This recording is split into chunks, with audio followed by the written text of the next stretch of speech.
Unless Bobby Wine, if these are the guys you're going to approach with this struggle, trust me, the struggle will remain just a myth. Tosobola kukola lutalo nandigeya. Zigenda boggana zigenda kyankalanya. Baba bategeera bwoli. Okumanya ng'abaana bakuba bali. Yasoka n'addayo. Ne bamukuba n'avaayo. But you don't get snake out of its own hole. How do you know a snake out of its own hole? Internet is a good job away. Stop attacking people personally. Personally, to be factual. Stop attacking people with personal issues. You don't know how much pain she went through losing her son. You don't know. Bobby Wine is annihilated. Njagala nnyo okwogera ebintu mu luzungu mwana mu Luganda bisawuninga bulala ye Bobby Wine yazingiddwako kyekyo pale. How best can we normalize kubanga ndabira ddala weevu engeri gyetambula bweti ate kirera kyenalabye abavuddeyo ne bakikuba bwe bati mwana wattu none of them is in Uganda. I hate following people who light up the fire when they are away. Me, I'm here. I'm in Uganda, I'm in Kampala. When I'm telling you this, I'm in Kampala. Where did he get the phone? And how come he has Palasso's number off head? All he has is 3 phones now. Simo Saruzo Nazaji.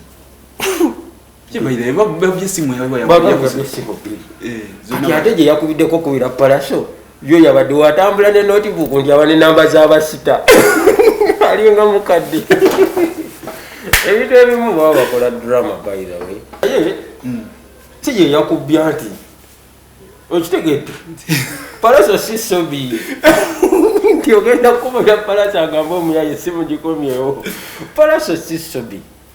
Sobi yalina agamanya gagamba abayaye sente mozokubye zonna muzireete nzaagala wano awo era ne bazireeta nga bakolera mukulu abasajja mwana balina power. Tamale Mirundi, the Tamale family. Tamale Mirundi junior and senior. First of all, Tamale bafuna misunderstanding over the saga of Musumba Bujingo. Ngomwana agamba nti tata we tasobola kulwanira ntalo za tata. Ate nga tata ye agamba oyo mwana wange nzakola ki nja mukuba. Let's first focus on the point where a father disagrees with a son. Yes. Ne batuuka okulabika nti this was a humiliation in a family. Some politics definition is of nanzina mutwe. One of the definitions of politics is the art of manipulation. Who are we manipulating? The masses. What are we controlling them from? That paying attention to an issue that is of concern that might arise different concepts. What is the issue in question? The Bujingo saga. But don't you wonder every time you're having a scandal? There is a family of people who are prominent on media that have a scandal. I want you to follow last year. Shiraga Shumba's news were coming out when there is a special issue in question. We are just following somebody's script of play. This is drama. I want to pose a question to those in government, to those who are even outside, those in position and those in the opposition. Guys, if you don't have a clear strategy to end unemployment, next term, don't call for our votes. You must have a clear strategy on how you're going to end or reduce on the issue of unemployment. Our kids are struggling with depression of unemployment. That's the fact. But in school they tell us to be job creators. Where is the education? A teacher who is employed cannot teach you to be a job creator. They are already employed. Why one day they're the owners of the school? Think beyond the box. I am Kiface. How can a teacher? You're an employee and you're teaching me to be a self-employed? You're never there. I speak to teachers. They own no business, they own no shop, they are not creative themselves. How can somebody who is not creative teach you to be creative? Creativity is an element that is taught by somebody who possesses that element. My mother can easily share information about women more to me than what my father does. And I shouldn't expect my father to tell me so much about women than what my mother can, or the vice versa. Because each one possesses their natural intellect about their self-being. Do as I tell you, don't do as I... Yes, but you can't tell me what you can't do. Aliku smart bees nkwaniriza nnyo, each one tag one life, one way. You better live it and love it. It's another episode. It's been quite a while. Ngate tubale bikanti tubatukako, but today we made ends meet. Nga omanyi the high end analysis by none other than Kiface. Majestic arrival for the second time this very year. Tubera kumikutu janjawulo. Tubera ko waliko cookie promotions. Netujja ko smart bees netutanye ensonga. Nechira ku smart bees in case njaka isawedda. But for now let's move on. Siba mulala MC Chiyege gange, Vibes King, Ghetto Corporate to the world, ninga ngano nanuka nanula onzijambu chimwe ngano bagikolamu buli kimu. Mwemuva bagia, mwemuva chapati, mwemuva mandazi, obugati, so buli kimu nkivamu ninga ngano. Okulemererwa nyonona okusemba nkopa. Nsanyusa okulaba. Kale so nange nsanyusa okusanga era ndi mutanyusa. Sijja gamba naye kusanyusa okulaba kuba sikulaba. Nsanyusa okunnengera. Ngulengedde. Ekirungi ojja kusobola omuntu abeerange nga nasobola. Ebeera bwe kunyiga nawe ogendayo olinga mazzi. Kati nze ninga mazzi buli wamu njaawo ne bonteeka mu kikopo oba mu jjaaga ate mpiitingawo nze nga bwe njagala. Oba horizonto oba jjaaga yakuleetya oba payipo noba yekiika gaweta nze ninga mazzi muzzukulu wa Tefero Mundu Kiface Kabaka Professor bwe mbiraba gwe si bw'obirengera. Yesebo. Nabali waddembe obiraba okusukanga nze bwe mbiraba. Sikyabuwaze. Naye kunonoza gwa munundi gwa 2 mwaka guno eno. Happy New Year, mwebale kuyingira mwaka ka January ndowooza mukategedde. Kati no January abakyakamuka bakennaku zino ezakasooka 5-10. Gakyali mabaga tumuvaamu mu Okitoba nga 3 mwolwa. January agwako Okitoba. Okumanya January mukambwe ne gavumenti etuuka neerabanga tebannakaaba. Mugw'omukaaga n'esoma budget. Bongeremu. Omwaka gugenda bagwa myezi 3, January, November, December. January alimu weekend ya wiki. Malo wiki ya February, wiki ya March. Ezo zonna wiki. Kwa wiki 10. Naye ennaku 3 tugenda zimala mu January. Sigazeeyo enkaaga. Sigazeeyo enkaaga naye nga kyo abakyalize ebijjanjala empiso. By the way, economy eno olaba nti tutegeera economy bwetambula. Economy z'ensi bazizimbanga buli muntu alina oyamba munne okufuna. Kati abantu abatunda ebitabo mu December, November baba bwe bati nga batunuulira bannaabwe beebuuja abantu bulwadde kyovu baliko. Aba stationary tasobola kuba nti be basinga okukola mu November oba December. Kati ate January ababadde bakola mu December ne baba bwe bati aba stationary be bakola. Naye bwe abana nga batambula na season naliko nyina kyaliwanga o green dollar mu kikuubo. Yaŋŋamba nti kiyenze olaba ngintambula na season. Ati kati abo bayiribi talina capital mungi. Omuyiribi asoba abeera abanga ngano kasita olina kyolingano oba muyiribi. So omuyiribi ekijja kyatunda talina nsonga lwaki atunda ekitatambula nga ate kitambula nakyakiteekamu wali ka capital ka mitwalo 10 oba 5 n'ayiriba. Okitegeera? Naye economy bagizimanga eri systematic nti gwoba ukola nyinza obba sikola. Season ye ejja bbanga gwakola. Nange ejje nga kati nze nkola. Okitegeera? Ate omulala ajje nga naye yakola. Kyobola tuva wano ab'ebitabo ne bajja January mpaka awo nga March. Abo ne bawumula tuyingidde Easter. Bali ne baddamu ne balinnya. Banga tobaki nabo ne badda waggulu. Tugenda mu Easter. Easter neggwako olutuddeyo mu second term ab'ebitabo ne basitula okitegeera ne bakola ne bakuba mpaka awo August nabo ne bakka awo ne tugenda mu Yidi Aduha abasiraamu ne so just economy bagibala nti oba olya nga sirya naye nange nja kulya nga nawe tulinga buli mbwana olunaku lwayo. Yes, and that is how the economy works. Lwakuba nti Africa's economy kati ng'eggwanga lino erya Uganda, economy is failed. It is a failed kind of economy. Tosobola kuba nti omuntu weetaaga miliyoni 5 kubaako kola ekitandikwako ekyamagezi. You get it? Yes. Nti sente nyingi ze weetaaga okutandika. Even the startup little capital, you need so much of it to start. And even when you start, you're not certainly sure that you're going to make it. A lot of businesses they're falling out of place. Abantu closing amaduka omusolo gulinga omusolo. Let me explain why Africans are charged higher taxes than European countries. Ekyo wategeereza nti ensi z'abazungu tebacharginga ate bannansi musolo mungi than ate government za Africa ku bannansi baabo. The issue is about who do you colonize. We need to go and understand that the tenets of colonialism. Abasajja mu colonialism batuwamba bokufuna new market, new area of resettlement, raw materials and other points zalinnya. Temwalimu ebyo byakulokoka, temwalimu byagenda mu ggulu, temwalimu byabovulira njiri, ebyo byonna bogus. Buli agaba abazungu batuleetera wano eddiini, batuleetera ebyokusoma, batuleetera biki, oyo bogus. Abazungu bajja no tukolonizing lwa points ziringa nnya. Okufuna raw materials, ebintu basobola okukola mu industry zaabwe, okubifunira akatale, n'okusetolinga abantu baba baali abasusse obungi. Then point endala, new waliwo akalala kenerabidde ziringa nnya zokka. Kati kyekya tukolonizing sa already tulina abantu bangi gwe tutunuulira Africa. If Uganda alone we are 50 million, close to 50 million.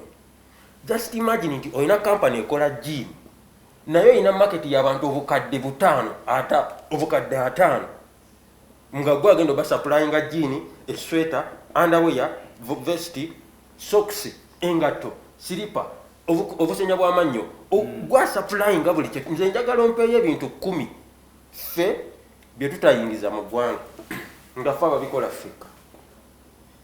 Abazungu bajja ne kye twali badde tubaguza ne batuweesooka ne bakitwalira ku bwereere musical instruments. Zava one originated from here. Software bagiyita Logic gye bakozesa mu studios abakola ennyimba.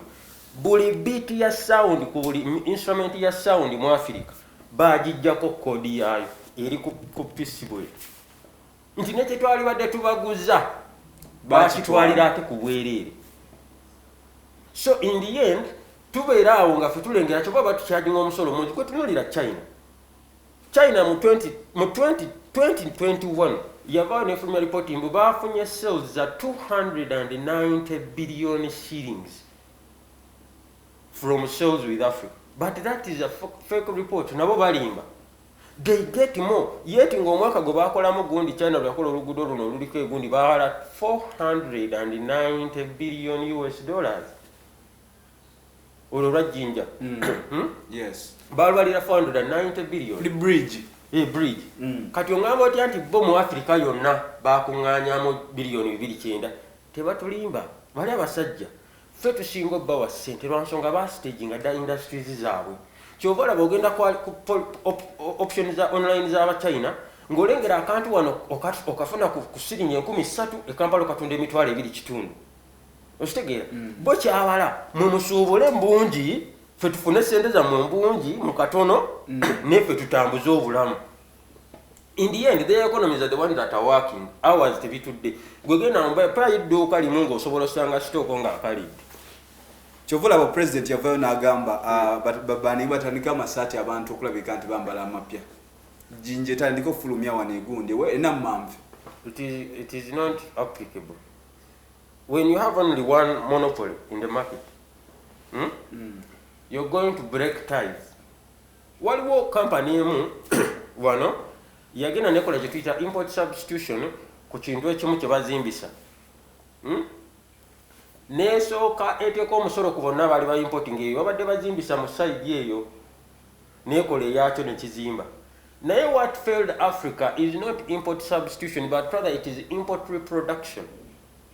The fact that we failed to import substitute what we do import, it is a sign that we've failed as a country to industrialize, because even we still do import what we do produce. So we end up with import reproduction. Example, bw'oba okola omugaati kiye, tuyina kiye bread. Naye tubadde tusobola omugaati Kiface nga guva Europe. Ate nojja n'otandika kiye bread n'ogamba tukole kiye bread. Naye kiye bread n'aba nga tali ku standard yemu nga Kiface bread. Ate ngero okyasobola okunsuubulako Kiface bread. Kitegeeza nze nina bye nnakweka bye nteeka mu mugaati gwange nti gwe ogwo ne bw'onaaba ogukoze tegujja beera nga guli ku mutindo gwe gumu n'ogwange. Tunuulira abalina ebyo ebyokuzimbisa yetuveeye. Naye nga for purposes of understanding the economy of our country, because these are things teachers don't teach your children in class and school. Kyova olaba tulina obuzibu bungi nnyo nti tuli mu mbeera y'emu mwaka ku mwaka nze kankiyiseewo Katonda yampa mbasomesa. So kati import substitution bwe tulema ne tudda mu import reproduction, kitegeeza byonna bye twali badde tusuubula ebweru, bye twali badde tulekera okusuubula ebweru lwansonga tubikolera ewaka. Olw'okuba nti bye tulina bye tukolera ewaka si bya mutindo nga ebiri bye tujja ebweru, tutuuka ekiseera nti tulina ate era okweyongera okuyingiza biri ebikadde tubasupporting. Lwansonga bali batukweka biki bye bateeka mu bintu byabwe okubeera eby'omutindo ng'ebyaffe ne batuwaako katono nnyo tukole ebyaffe. Kati tulina kuddayo ne tuba nga ffe abeekoledde research okutandika ekintu ekyaffe nga kiri ku standard ffe gye twetegerera nga ffe. Naye bw'oba oyagala ku import substituting nga kintu ng'eyakikola mulala, gwakuwe machinery tasobola kufiirwa mu market ya bukadde 5 olw'okuba gwe wagula mashini ye ku miliyoni 37. Tubeeremu. We have to do our own research, create our own products that we can stabilize and standardize on our own native standards. Qualitative standards and quantitative standards zetwagala ffe ng'ensi.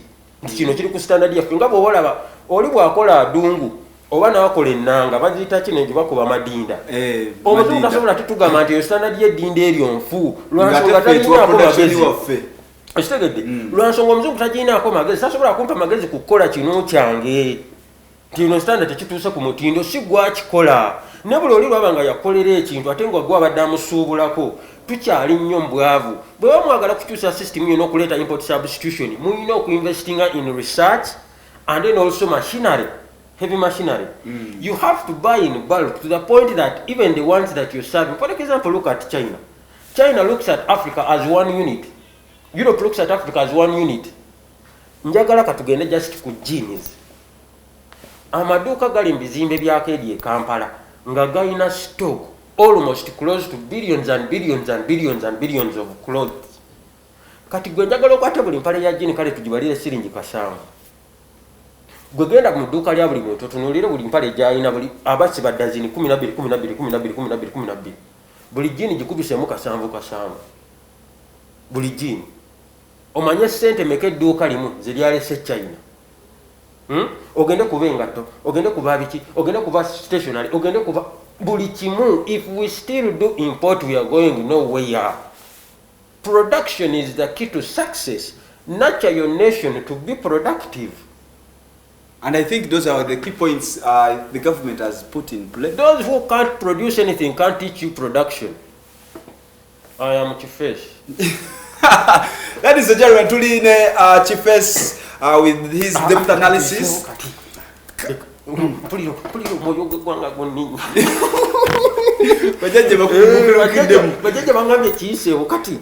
Let's analyze this. Somebody who has no product, they can't teach you how to produce. Chi, tosobola kungamba tukatugenda kungamba ntandika okukola peni wankola essimu. Gwe mwennyini toyina ky'oyinawo. Kigenda kubirizibwa bye tuyina. The issue of unemployment is so much in Uganda. And we are relying it on investors. Investors who come with their own interests and desires to benefit from us minus us benefiting from them. So we put a bait to attract investors. But in the end, we are fulfilling investors' dreams rather than fulfilling our own dreams. How? An investor comes from a country, comes to invest in here, in an African country. they know the actual number of employees they need in their production house. For us, because we are calling them investors, the first thing we surrender is free land. We are losing control over a production unit facility, that is land. Because we lack the knowledge of production as a process. And still they come with their money and the machinery. So they hire a quarter, not even close to a quarter, less than what is required for them to operate here. We give them tax holidays, tax levies, and like they are working for them to benefit. After the tax holiday ends, they say, we are now bankrupt, we are running out. They get out. Another one comes, the same strategy over and over and over and over. I want to pose a question to those in government, to those who are even outside, those in position and those in the opposition. Guys, if you don't have a clear strategy to end unemployment, next term, don't call for our votes. You must have a clear strategy on how you're going to end or reduce on the issue of unemployment. Our kids are struggling with depression over unemployment. That's the fact. But in school they tell us to be job creators. Where is the education? A teacher who is employed cannot teach you to be a job creator. They are already employed. Why one day they're the owners of the school? Think beyond the box. I am Kiface. How can a teacher? You're an employee and you're teaching me to be a self-employed? You are never there. I speak to teachers. They own no business. They own no shop. They are not creative themselves. How can somebody who is not creative teach you to be creative? Creativity is an element that is taught by somebody who possesses that element. My mother can easily share information about women more to me than what my father does. And I shouldn't expect my father to tell me so much about women than what my mother can, or the vice versa. Because each one possesses their natural intellect about their self-being. Do as I tell you, don't do as I... Yes, but you can't tell me what you can't do. We are not here to be motivational speakers for life. And that's where our countries have gone wrong. Because we are so much interested in motivational speakers rather than people who take action. Politics is all about talk. We are tired of the talk. Take action, guys. If you're in opposition, either you're in position. Have a plan that you like, if we use this strategy like here, we are going to employ such and such number of students, such and such number of people. This will reduce the number of unemployment to this level. But when you use this strategy, we can get this number and here this number. We are tired of being there. You are working for your industries and you are earning petty cash money, just small for day-to-day life. Can your kid work for that money in your own senses? Guys, we are struggling with depression over unemployment. That's the fact. And if you want to change the status quo of your nations and stability of your people, you need to do something that they will be happy for you. Stop telling us we are going to work on this. We don't need people who are in opposition for them to wait until they are in a position to help us to do with unemployment. Have your strategy, whether you're in power or still chasing power. Because we can only trust somebody who has showed us path, that this is the direction. And if that your strategy works before you get into position, how about when you get in position? But as far as matters are concerned with opposition and opposition, there is a thin line, but they will over time. These people are always against. I mean, that is the essence of it. Do these people really care for the people, or they are there to care about their positions and the positions? Now, let's go with how society has transformed or changed. In years before we went into capitalism, we were in egalitarianism. What is egalitarianism? Egalitarianism is a kind of society whereby everybody, we are working for all of us. Ndichiye boli makasoli nga nalimye lumonde ndeta lumonde uwo chiye nompa kasoli nga atoli happy nga nange ndi happy lwansongo tutte kyewandiyetaaze kyotalina atenze nkodde kyewetaaga nange kyompadde kyeseetaaga naye egalitarianism society netuuka nga abantu balengera nzibu ti abamu baatuuka nga tebaagala kukola balezi bade ne tujjamu kye tuyita looting bakitwazi maanyi mu egalitarianism tutuuka ne tugenda mu feudalism nti kati abeegindi beetwala bwe bati bakola ebyabwe abeegindi batwala byabwe abeegindi batwala byabwe tutuuka ne tutambula mu myaka gya 19 mekaawo tuyingira mu kye tuyita socialism and capitalism. Yes, sir. Bwe tutuuka ku socialism bino bya gavumenti yebeesazeewo kati ate gwe osobola okwesalirawo gw'obwa namunigina n'okola ebintu byo nga bw'oyagala.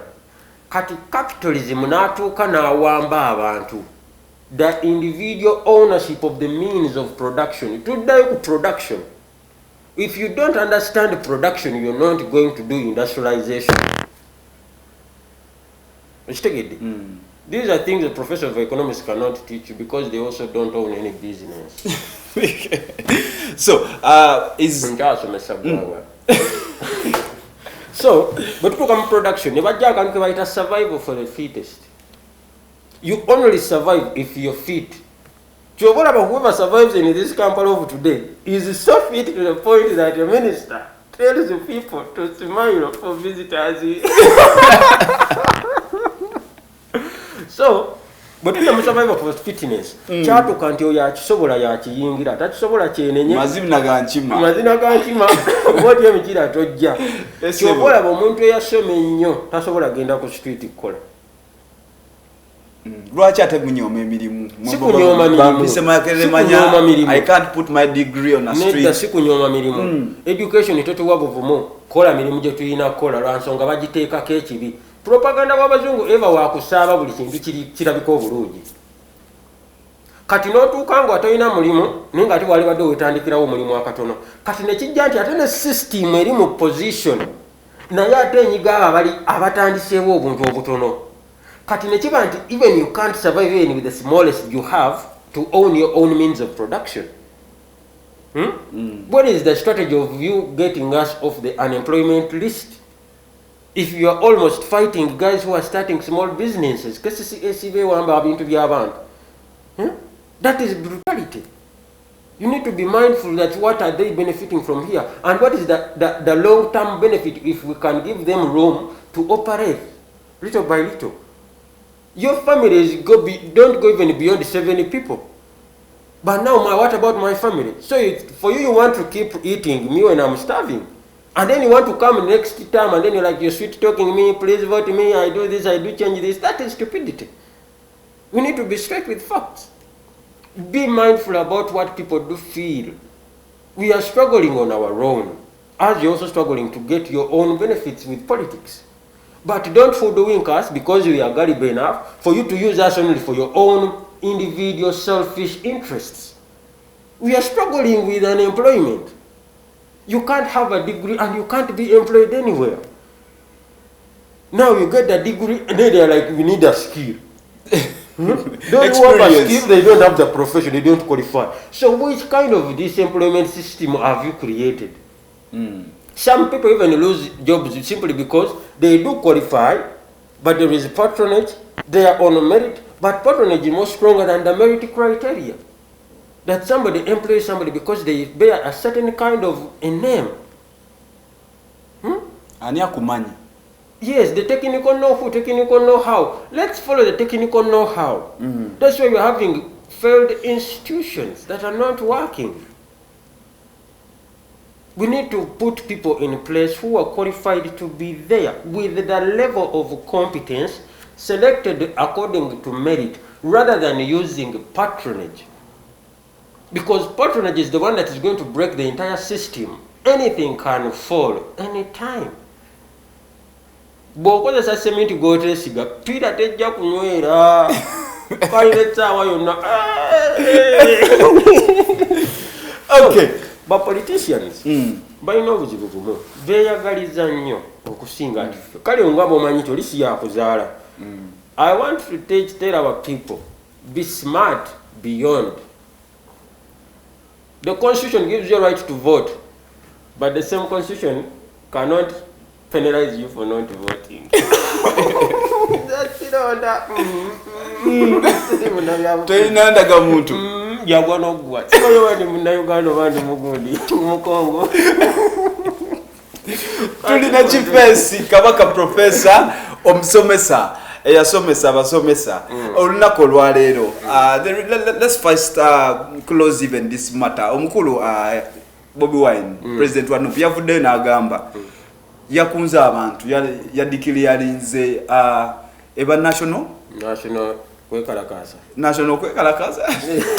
oba shut down national kwekalakasa nga president yabayo n'agamba nyamanzi naku twataliga 14 netugenda bwetu emyaka 2 so yavuddeyo n'agamba omukulembeze agenda kyaza abakulu akuva mu mawanga ag'enjawulo ne mu kubakyaza nga omanyi bye twali twogerako position yagamba tali ligibo is not satisfied okubeera nga akyaza abakulu abokuba mawanga amalala kikola mu bukyamu takirizibwa era yarangiridde buli omu okwekalakaasa. Which message is this? However much we can understand in the struggle bintu tusobola obitegeera oba okitegeera, what is your analysis about this very matter? Get a better strategy. Get a better strategy and plan. How? If you want to be easily defeated, air out all your plans. Your enemy will defeat you with ease. Napoleon said one time in his book that never interrupt your enemy when they are doing a mistake. Kampala, as we are talking, has more soldiers on the streets than civilians. So, the strategy is good, but the timing. You can employ such a strategy at a certain particular time of tea when the emotions are driven so high. It is called the art of war and the art of evolution. Yes, ended.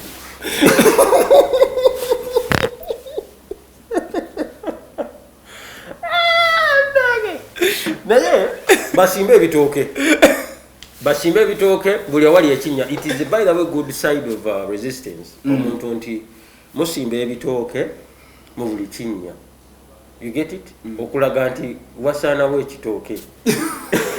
Naye ate narrative oyo Kabaka yagitandika dda 26. Kabaka 26 yagamba abasajja baganda mwenamba kunga buli awali ekinnya musimbewo ekitooke.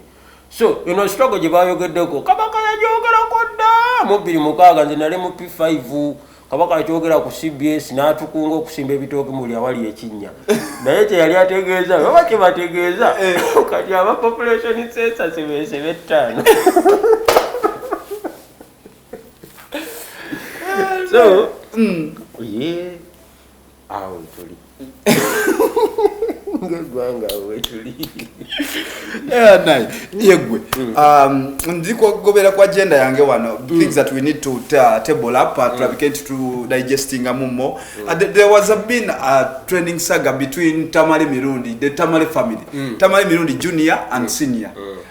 First of all, Tamale bafuna misunderstanding over the saga of Musumba Bujingo. Ngomwana agamba nti tata we tasobola kulwanira ntalo za tata. Ate nga tata ye agamba oyo mwana wange nzakola ki nja mukuba. So it reached to a point whereby nti bwavayo n'obusambi. Obusambi bwatuka ne bukola ki nti ne buvaayo oba makisimanyi. But later on, nga junior womanyi with time ogenda nolaba nga ate ebintu abikyuse bagamba oli taata bwange mwabumanyi. But let's first focus on the point where a father disagrees with a son. Yes. Ne batuuka okulabika nti this was humiliation in a family. Politics is the art of manipulation. Is it a strategy? Nze nasoma politics definition izo nanzi ina mutwe. One of the definitions of politics is the art of manipulation. Who are we manipulating? The masses. What are we controlling them from? That paying attention to an issue that is of concern that might arise different concepts. What is the issue in question? The Bujingo saga. But don't you wonder every time you're having a scandal? There is a family of people who are prominent on media that have a scandal. I want you to follow last year. Shiraga Shumba's news were coming out when there is a special issue in question. We are just following somebody's script of play. This is drama. Go your manager camera. Can't you pick a call and talk to him? In the Kiface family. Just know there is somebody we are fooling. Guys, we are too smart beyond the level you think we are on. This is a stage play. Then all of a sudden, now this is my father, you know, hey, amicably. Like that. We are just under TV show play. This is a series. A script. An episode, how do we get them off their minds? The media is to control how we do perceive reality. So all of a sudden the cameras are focused on the battle. One of the weaknesses of Mussolini, that what made Mussolini attack Ethiopia, was the fact that he was diverting the media's attention of his weaknesses in Italy. But some of history called Kampala Mutwale Yaba.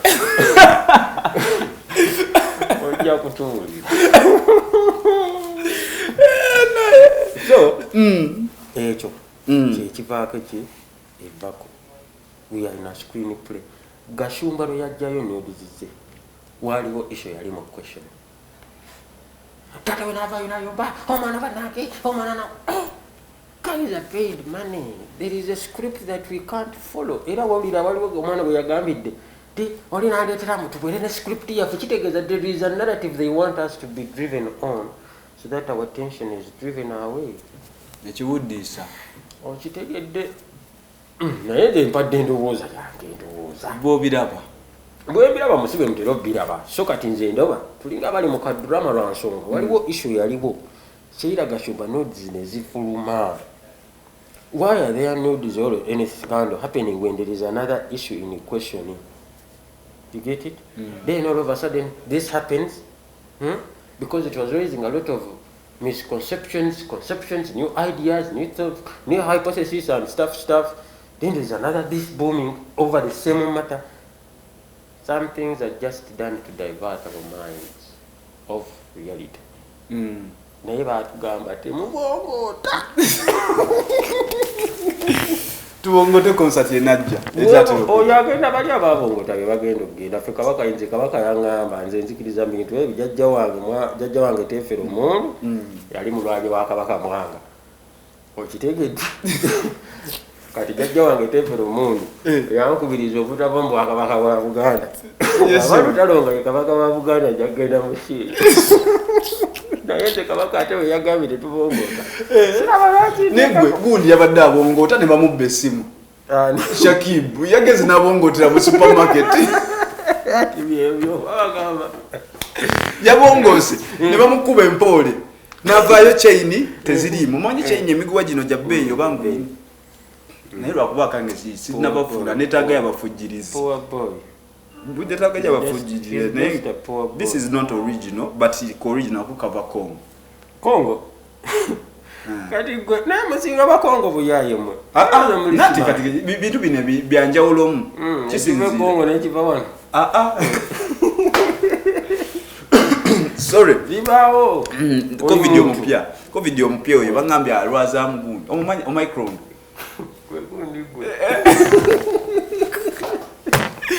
gwe so Shakibu bamubbye essimu mwabaddemu essimu bbiri mwabaddemu amajja ne chain mbayigirawo bakamubba essimu bataleka video aka CCTV camera naye nga bakamubba essimu nakubira palaso nti azibye bangambye otambula naye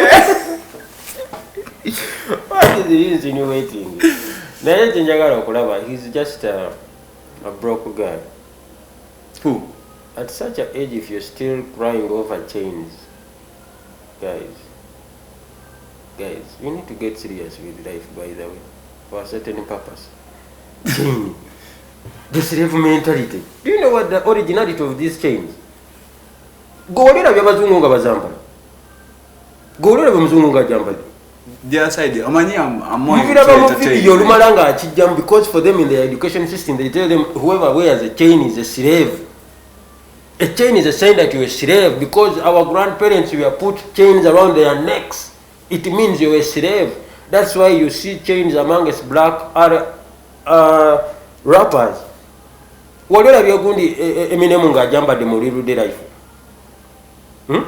Naye bansonga rap waba hip hop ba black Americans agiteekako kusikiriza. It is an identity. That this is where we come from. Yes, so you're covering over chains. If it was a land title, I would have said, man, that is a serious scenario. Only more business, bakubye chapa chitaka. Maybe you're ramming the entire internet because of chains and the 2 phones. But the abakaza amasimu agabula omukaaga mu week number.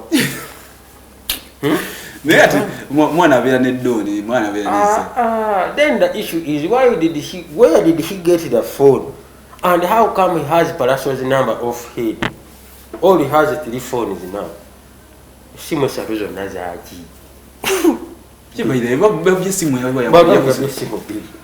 Kati ate gye yakubiddeko kubira Palasso, yo yabadde watambula ne notebook nti aba ne namba z'abasita. Alinga mukadde. Ebintu ebimu baba bakola drama, by the way. Amanyi nze mwana, nze mbiraba bulala. Waliwo otukanga mwana olaba tuli mu pule, screen pule. Where did he get the Palasso number to call? Number ya Palasso loze vulanga ne ku Instagram ogeze. Toka kanyangu nye ringa ya customer care. Kigonji kwate. Omanyi bakakubba. Era ngo muntu Palasso gwasinga okwogera naye. Neka video ko wakalabye. Did you watch that video? Yalaze nga bamubba. Yabadde ku counter agenda kusasula. N'ateeka wano gundi. But somehow nange nalabyemu nga yinza okuba tekigatta. Ebintu ebimu bw'osaatingamu ebintu bya reality n'okulowooza ennyo, mwana wattu ogatta nti tuli ku screen tule. Esimu kyo gye yakozesezza kubira Palasso. Ye ani oyo eyamubuulidde ku mawulire nti gwe yalabye amulaba ne Palasso? Waliwo owabboda gwe yabuuza n'agamba nti oyo mulenzi teramulaba na Palasso. Abawayayo balaba babeera ne b'eggaali bangi nnyo. Muye Palasso mugamba nti ye nga we ngambye naye nti yavayo n'ayimba n'agamba buli wamu ajaawo. Yayimba kwa polisi n'ababbi mu ndongo. Kati abantu bonna bamwetolerako toyinza kumanya ani. So ayinza okuba mutuufu yalabika ayagala kukwasa Palasso mu kamera naye si ye yakubbya nti okitegedde Palasso si sobi nti ogenda kubira Palasso agamba omuyaye si mugikomyewo. Palasso si sobi. Sobi ye yalina agamaanyi agagamba abayaye sente muz'okubye zonna muzireete nzaagala wano. Abayaye era ne bazireeta nga bakolera mukulu. Abasajja mwana baalina power eya serious. Nego tunonye ebyokukola mu bulamu mwana. Gomanyi okubira omuyaya bye ebina n'omugamba boye. Bireete. Ebikutuukako nga towasolinze. Mwana. Saawa yonna nange nalijjako masi.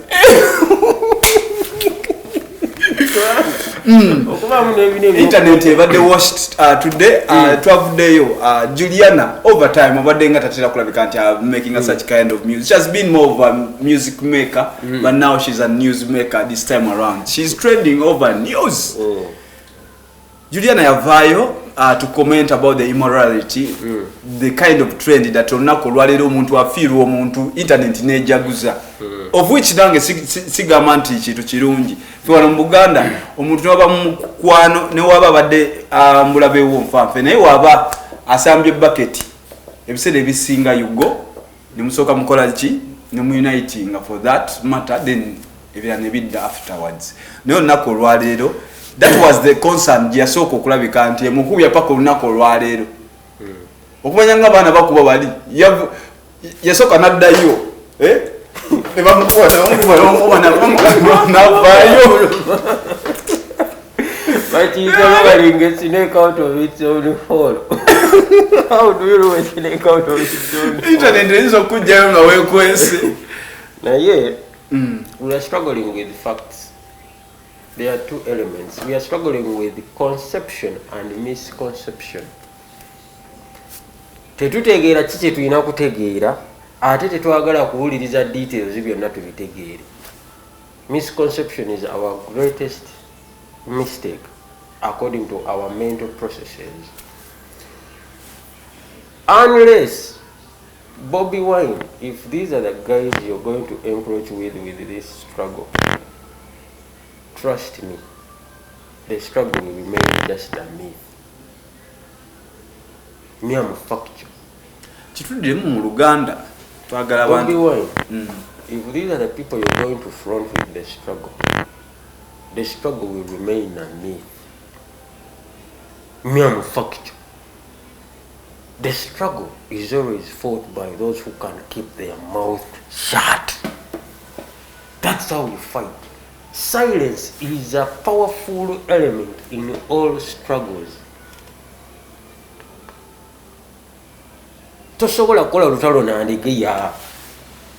Zigenda bogana zigenda kyankalanya. Baba bategeera bwoli.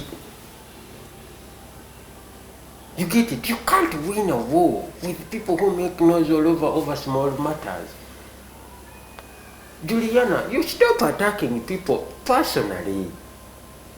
Personally, to be very factual. Stop attacking people with personal issues. You don't know how much pain she went through losing her son. You don't know. Just because of likes over TikTok, over social media, over shares and everything, you need to think beyond. In any struggle, we need everybody, whether with us or against us. If you're not intellectual enough to challenge them mentally, to break them down to join your struggle, a lot of people will be freaked out and scared to join you because you're showing a monstrous character of your behavior. In the end, no one will choose to sit close to a monster which is likely to eat me the next minute. If you're struggling for human rights and everything, freedom, there is freedom of speech. What was so wrong for you to have such reactions? She was wondering, why are we celebrating over death? Then come out smart and nurture her that, madam, maybe you're not updated. We don't celebrate everybody, but we just only celebrate a few individuals because of doing this to us in such a scenario or such a time.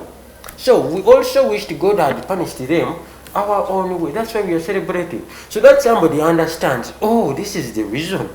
That is teaching. But you can't malign, belittle, humiliate everybody simply because you want everybody to join your struggle. Struggles and conflicts are followed by people who have bought into your idea. That's why we are having a non-aligned movement. You get it? Because they didn't want to follow struggles they have no clue about. Since we are not understanding their conflicts, let's keep our distance. You will be easily weakened if you're always keeping your mouth open. You need somebody to teach you things that you need to know when you're fighting a struggle. This is what we call the art of war. Silence is the key. Keep your mouth shut. Keep your mouth shut. We can't win with this kind of structure. You go in the bush and all the time they are over TikTok. Guys, we are here struggling. Guys, we are here. You can't win. You can't win. Silence is the master of strategy. People have planned things in silence we even have no clue about. We only see what is happening. We only see results and then we are overwhelmed. Guys. So, Bobi Wine is annihilated. Nze njagala nnyo okwogera ebintu mu luzungu mwana mu Luganda bisawuninga bulala. Ye Bobi Wine yazingiddwako kyekyo pale. Because if that is the fuel, bro, we are where we were yesterday. Bobi Wine I know kubanga, I'm very much sure, 100% sure nti he sees what is going on. Ate achiraba because inga yo muntu. He has a voice. Leader. He has a voice. Leader. Nze kyesaayagadde mu issue y'abaana ku bugingo ku Juliana ne bugingo effect. It is to attack the woman over her son. Why are you adding an absentee other? There is a concept we call absentee other. Ataliwo ate abijjiramu atya. Yes. So you can't convince me, but you want to okunkuba byabaddiini zino enze enzungu. bwaba tasobola kukonvinsinga nga akugambira ogenda mugeyeno convincinga nti bwenzijeeyo bibeera bwebi naye tondaga nti olwedde ngenda mugeyena wakuba sinna kujoininga. Once you lack psychological element to empower somebody's mindset, or to disengage them to follow your ideology, you start belittling them. Propaganda wa negativity mugenda musitani muli bana basitani bakozesa lwaki ontekako omusango gwe sirina. You are judging. You're already belittling me from inside. Nobody will follow you genuinely when they feel belittled from within. I'm telling you the fact. I've read struggles, I've read conflicts. You can't. We need everybody. If we scare away everyone, who will trust us? Who will trust you? When you're scaring everybody, you need to be mindful of what you say out. Stop these things of having more shares, more likes, more this. Chibula sina byakawo nti bajja kusudiya bakuwa likes oberemu eyo energy you lying to me. Stop malayini yabadde awavyuye mugende mu munnyonnyole bulungi temunange kino kyekiriwo bwe kiti ne bwe kiti tobola twacelebratinga kwono nagamba ekintu kye bayita tone matters. The tone. Olaba video ya Juliana, she was calm. Yalina mu jam ngobeto ngayimirira ne mala netambula. So she was just giving a view. Tiya conflict ingana mwe. Kati mulaba nga mugirabye nga ataka, then your psychological mechanisms are so weak. You're not fit to be on the front line of such a struggle. Anti chiriwe Kiface, however much we can understand that, but over time, Juliana is an artist. Artists are mirrors of the society. We expect Juliana to come out in kind matters of national importance. When she puts a voice on it, over time. That's why nakolwalero video GSM okuvaayo okujiramu. Yabadde akulaga profile ye over the history. How with Bobi wine? Obo kitegera. So mumbereyo. Me, I think where the problem is coming and to come at a later time and to comment about things that more you not prejudice, judging before the fact. Over prejudice. Stop judging before the fact. What I don't agree with is attacking me with something that doesn't exist. That is wrong. Omwana wa Juliana yabadde tajja mu picture. Yabadde tajja. Yes, it is true. A lot of people are silent. Guys, if you think talking about issues is what is going to make us win the struggle, that only adds 10%. There is the 90% that require collective activity. People who are in positions of positions are silent. You think they are dense? You think they are dense? We need to think beyond. We need to reason beyond. But in your analysis, whom do you think these people are? Which kind of people are they? They are doing the right thing with the wrong strategy. Or with the wrong approach. Teach people to join you. You get it? I have to buy into your idea amicably, with understanding, with psychic, with level of understanding that, oh, this is the reason you're fighting for this.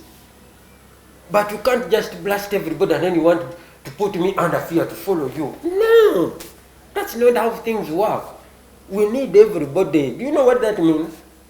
That everybody must now succumb to your level of understanding of seeing things.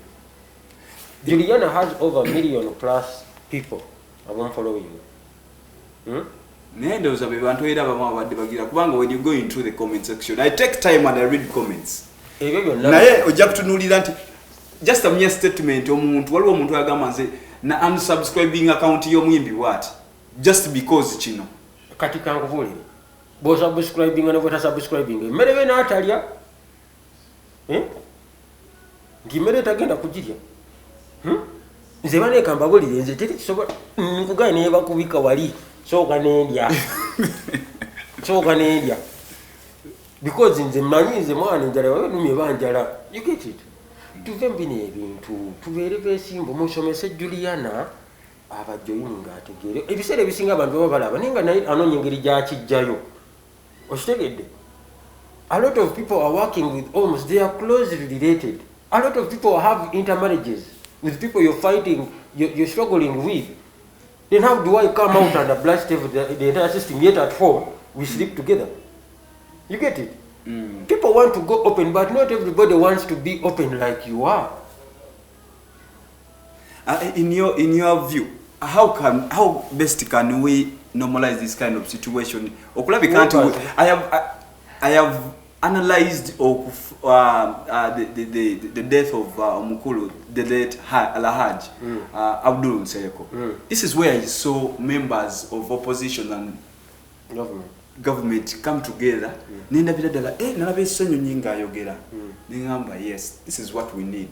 However much we have differences, now we need to move together unit-wise, as well as the transition when it comes to power. We need to do it, but seeing away what we've been doing because right now we have, however much, the issues we have to settle by talking, as you have said, as well with activities. We need to change the approach. If we are to go very far with this, there is a lot that needs to be done. You can't win a war with noisy makers. That's the fact. And I'm not calling up guys that they are noise makers, but you make unnecessary noise. Look into details, then criticize the details. You get it? The issue of the sun didn't appear anywhere in her speech. And she came out and said, Uganda yali tesitayina busobozi bumuyamba nenwanako mutwale Nairobi. Good. If you've never seen people who have lost their children, the pain they go through, that is the trauma you go through for ages. And then all of a sudden somebody comes and judges you that even the son of the death of your son, you have something that you've done maybe somewhere, somehow. And then the next day you want them to sit and then you're like, oh, you're happy now, I joined your struggle. It is only fools that can do such. It is only fools. You need to outsmart all your competitors mentally, psychologically, spiritually, emotionally, with the highest level of convincing for them to buy into your ideas. We can't win a war when we've freaked out everybody. How about a time comes when they also gather their strength to unite against us? Be mindful of your statements. Kiface. How best can we normalize? Kubanga ndabira ddala uwevu engeri gyetambula bweti. Ate kirera kyenalabye abavuddeyo ne bakikuba bwe bati mwana wattu none of them is in Uganda. I hate following people who light up the fire when they are away. Me, I'm here. I'm in Uganda, I'm in Kampala.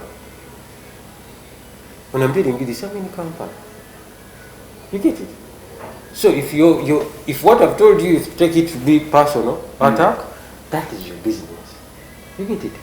We need to think beyond emotions. Teach people to follow you. Convince people to follow the struggle. That's how we win masses. But the negative propaganda is only going to freak people out of the struggle. The propaganda has always built here. Yes, the propaganda of your umbrella, take out tea. Such propaganda is the best. But you can't freak out everybody. Then why is the freedom of speech that you're chasing for? If nobody can be free to speak the way they want, yet you're struggling. If before you get there, whoever speaks according to their own view, they are not free to talk the way they want, how sure are we that you will give us the freedom of speech that you're talking about? Really Franz Fanon, Wretched of the Earth, chapter 3. Awo wenkomi. Muve mukustressing abantu mu depression olwokuba tiyayogedde mutaala. Okay, basebo ne banyabo tuli wano ku Smart Biz. Anyongera okugamba osobola okusubscribinga for more of the updates and nebintu ebisomesa bwebiti, as well as tulina good initiative eddako abantu batuwa emirimu, photography, batuwa videography, twatanise naye wange gwakola photography n'abagala okunda bako baleeta miliyoni 2. ayagala okulabako one on one for consultative. Nina silver, platinum, kati ngazi zali bayagala okunda bako miliyoni 5. abagwa muki sokatekesha kibweri tufune mutu awa minati anafumata lokose shakibwa jakwekabi so miliyoni 5 miliyoni 2 twala 5. Yes, gundi ebanayi federation ebadenga ne jam session every Tuesday, but I think they closed. Baba banja federation wajibanja webadde balya webadde banywa bebaka mpozi ne gravity. So inti sente ezo Anson Balino yavudde n'agamba nti tukole tubikolera tulina okusasula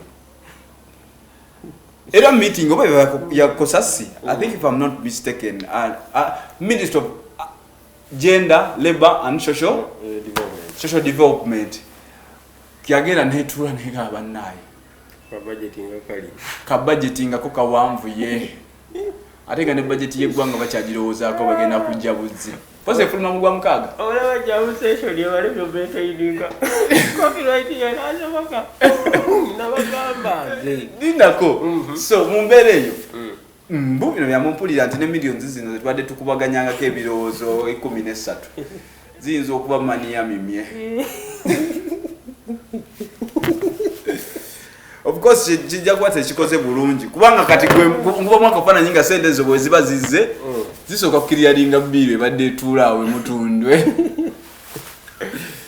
What is your whole take about the I heard there is bagenda kuzimba nga olaba agunda Home of Arts wanebwe bajja wano okulabika nti bana Uganda the art industry efuna weeyita makagayo ate kintu Don Jazzy yakigamba Ragadi. I remember talking to Ragadi na ngambo manyi Don Jazzy yangamba you can't develop art sector when you are scattered. You need to have grounds where you have one voice, and I think that's what they're working on. Chechagazzaawo wali basobola okujoining ewapya wali government wegenda oteka sente mpenge dijobira but then as we close with the next topic to go on.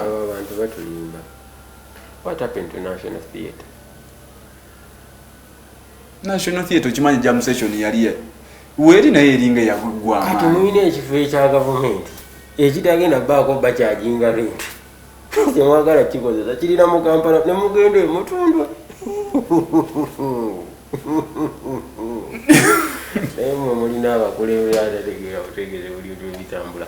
National Theatre weeri eri kumpi n'ekibuga Sindi bwatuula yewumu nati jukira bibiri Sindi yali kugundi naye nawo sindi yawo office we zibeera tezigala jam session ya national eri kugundi ya yes yo teriko ba Sindi teriko bani mutwale bintu ku National Theatre rather than hiring a place before you build. Then mugena zimbire kizimbe myaka emeka bajja tuka bagala malina bagala nini fanana bweti twagala mu bintu bweti National Theatre antono aba film bajja bwati National Theatre antono balere mu parking ate mu waziddewo bo parking yo matoka bajja kweyiyanga jam session yowedde kati temugamba mwagala mugende munonye ekifo ekirala era mugule. The one who pays the piper dictates the tune the piper plays. Akasoma mu katabo kayita movement systems.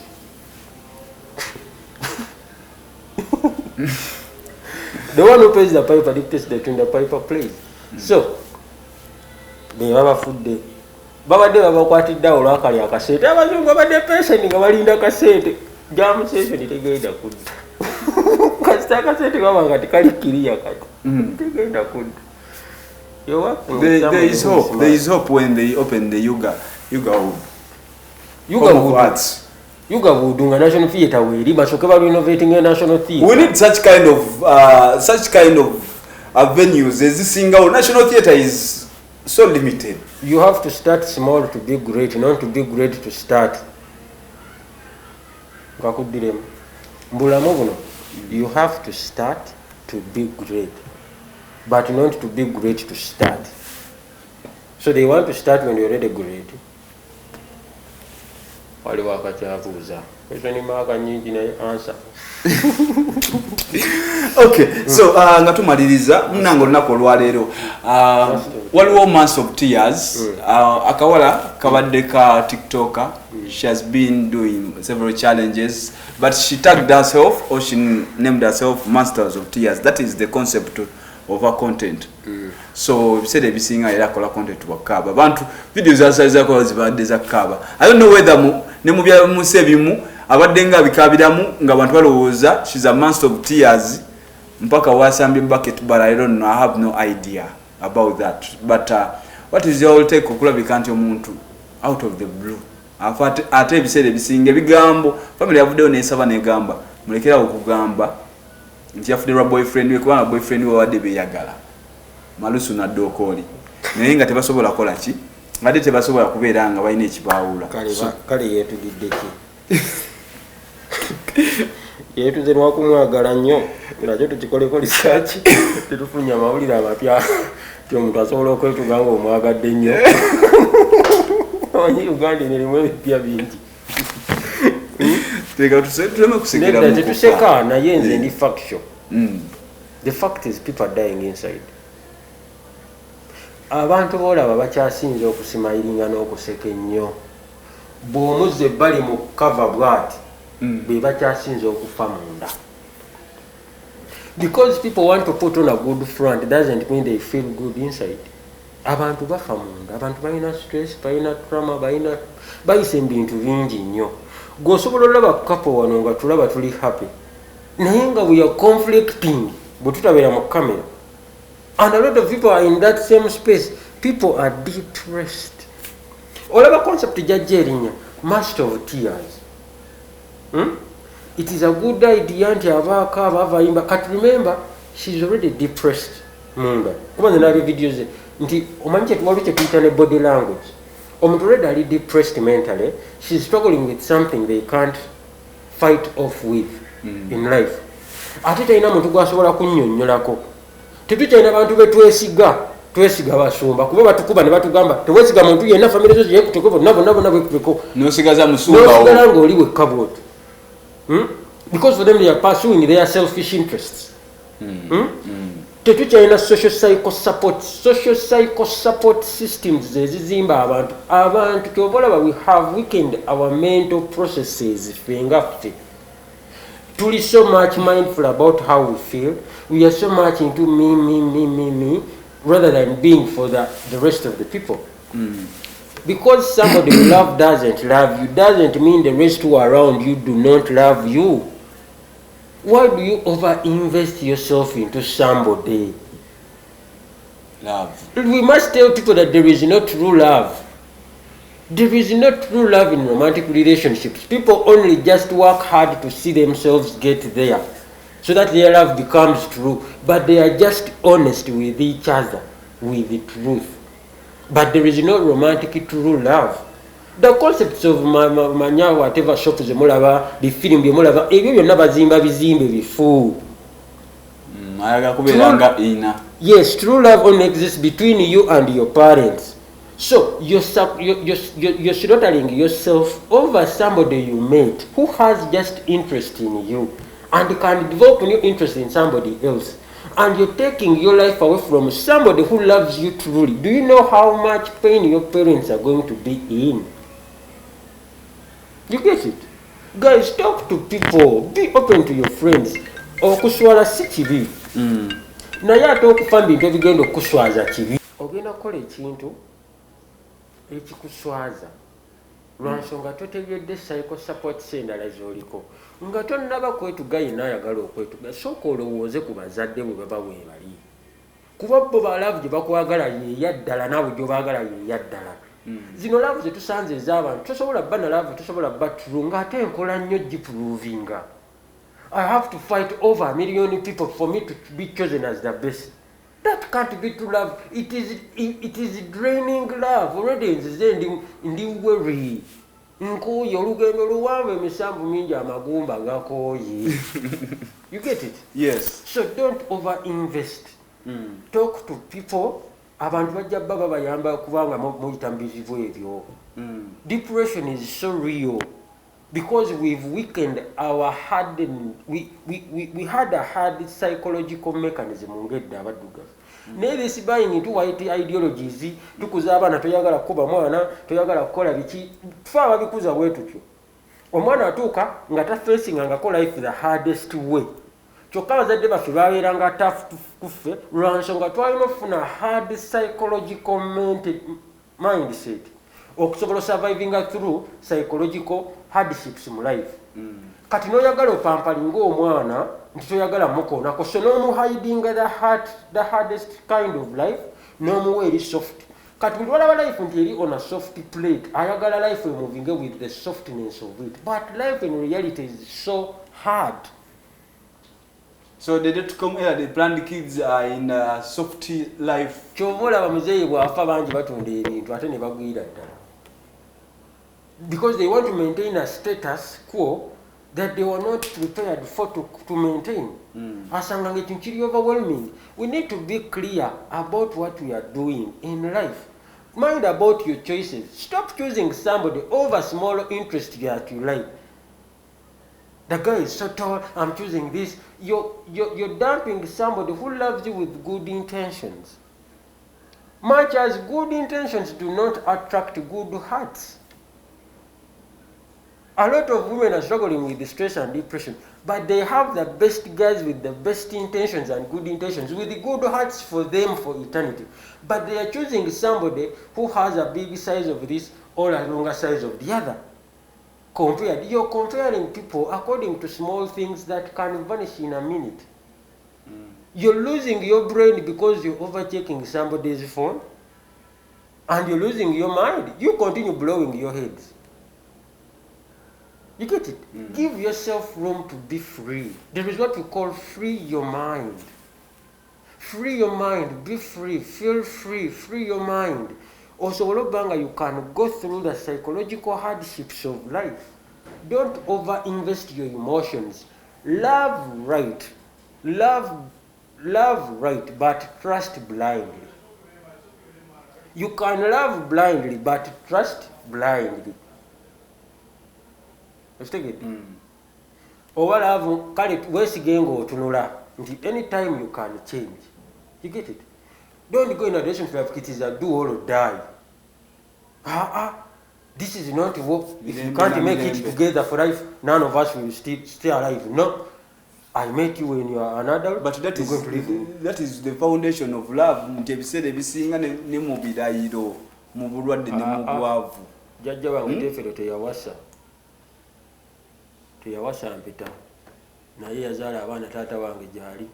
Ate ne taata wange teyawasa maama wange mpita. Naye yazaala nsi. Ate na wendi. Ate nange. Ngirabanga nange mpita sigiraba. Rato. Tira motivation ije njija. Kuba kujjaja. Taata wange. So, ogenda n'otunuulira nti isengeza litwale mu kika kyammwe temulabanga kumpeta leero abalala bawasa empeta zaabwe bo bamanyi bye baagala naye saagala muntu agenda kunfiirako. You get it? We are here for a short time. The purpose as to why we are here is for reproduction, not commitment. Okay, that is why I'm here.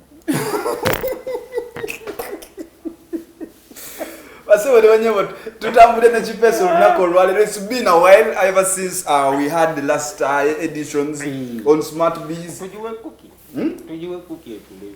Tujiwe cookie.